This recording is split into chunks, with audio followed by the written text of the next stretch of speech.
بسم اللہ الرحمن الرحیم۔ نمرود کی بیٹی کا ایمان لانا۔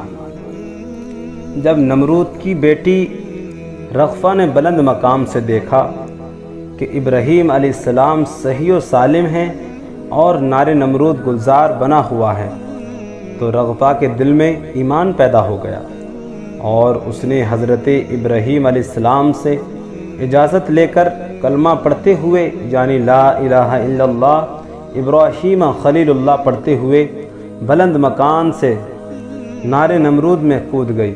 سلامتی سے حضرت ابراہیم علیہ السلام کے پاس حاضر ہوئی اور اپنے ایمان کو تازہ کیا، پھر سلامتی سے اپنے باپ کے پاس چلی گئی۔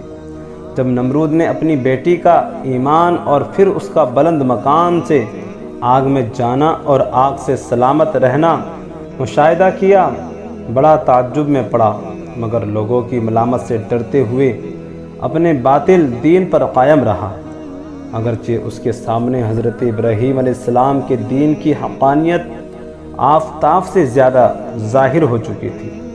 پہلے تو لڑکی کو پیار و محبت سے سمجھایا کہ دین ابراہیم سے پھر جائے، مگر نیک بیٹی اپنے سچے دین سے نہ پھری، تو اب اس کو طرح طرح کی تکلیف پہنچانے کا ارادہ کیا اور اس کے ہاتھوں اور پیروں کو بلند کر کے سخت دھوپ میں گرم ریت پر لٹا دیا۔ اللہ اللہ۔ ادھر دریائے رحمت جوش میں آیا۔ اللہ تعالیٰ کے حکم سے حضرت ابراہیم علیہ السلام جبرائیل علیہ السلام نے رغفہ کو اس کے ظالم باپ نمرود مردود کے ظلم سے چھڑا کر ابراہیم خلیل اللہ علیہ السلام کے پاس لے آئے۔ کچھ مدت کے بعد ابراہیم علیہ السلام نے اس کا نکاح اپنے بیٹے مدین کے ساتھ کر دیا۔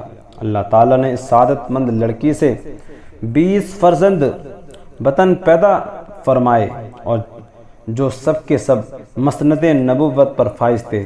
الحمدللہ علی ذالک۔ سبحان اللہ۔ اے ایمان والو، نمرود مردود کی بیٹی رغفہ کلمہ شریف پڑھتے ہوئے بلند مکان سے کود کر نار نمرود میں حضرت ابراہیم علیہ السلام کے پاس پہنچتی ہے تو وہ بھی آگ سے محفوظ رہتی ہے۔